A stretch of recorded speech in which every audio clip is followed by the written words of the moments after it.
So you want to buy land or sell your house, but your negotiation game is weaker than NEPA lights during rainy season. Imagine you being seated with a property seller, and the only thing that could come out of your mouth is, I bet reduce price. And the seller just look you like, my friend, would you stand up from there?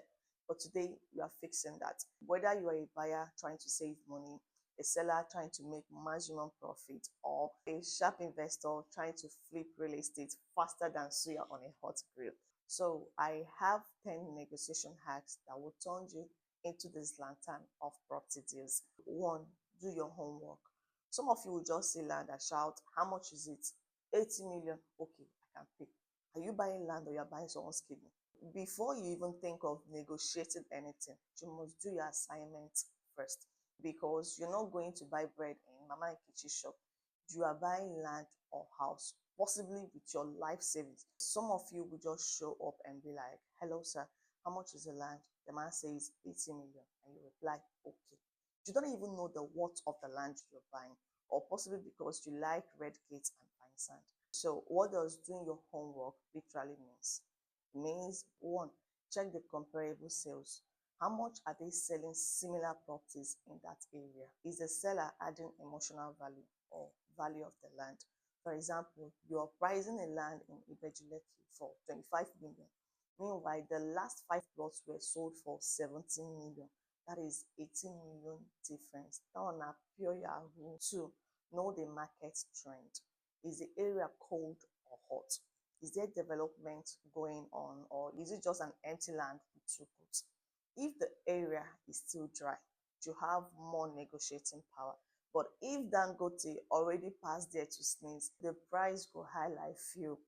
Three, find out why the seller is selling. Every property seller has a story, and this is a key one to hold on to. Some just lost their job, some are fighting family war, some want to relocate to Canada, some just broke up with their sugar daddy and want to disappear. And if you know the reason why they're selling, that's a leverage. Four, visit the property and the surrounding. Is there waterlogged? Is there a good road, or you need to use helicopter to reach the place? Is there light? Because you can't sit inside AC in your Lekki apartment and be pricing land in a way that you've never seen. Then when you come to negotiate, you have facts. So before you go and disgrace your ancestors during negotiation, please do your homework. Knowledge is power, but in real estate, knowledge is money. And if you come prepared, you'll be negotiating like, this land is overpriced based on comparable sales. The road is undeveloped. The area still lacks infrastructure. Now, my offer is 45 million. Take it or leave it. That take it zero. Two, start with a smart offer. Imagine a land of 80 million and you're negotiating 20 million for it. You say that's not negotiation, that's an insult. So start reasonably, not too high and not too low. Remember, your first offer actually sets the tone for the entire negotiation. The magic is being realistic but assertive. Don't go too low to annoy them, and you too do not go too high to annoy your pockets. Three, the power of silence. Let me tell you the most dangerous weapon of real estate negotiation. It's not charm, it's not pepper soup, it's not I know the governor, it's silence. Now, let me tell you the reason why people will talk themselves out of a deal. You want to buy land, you said, I'm offering 65 million. Then you panic and add, and but if you no agree, if you do 70 million, I'll be 75 million. Just that I really like that house. Like that, you just shot yourself in the leg with premium bullets. Why would you be negotiating with yourself? But a professional buyer would say, I'm offering 62 million. Then what? He keeps quiet. Now look at the seller straight in the eyes, dead in the eyes like this. No twitching, no blinking, no unnecessary gist. Let the silence do the pressure and let it simmer like jollof rice on low heat. Because in Nigeria, awkward silence, they fear people.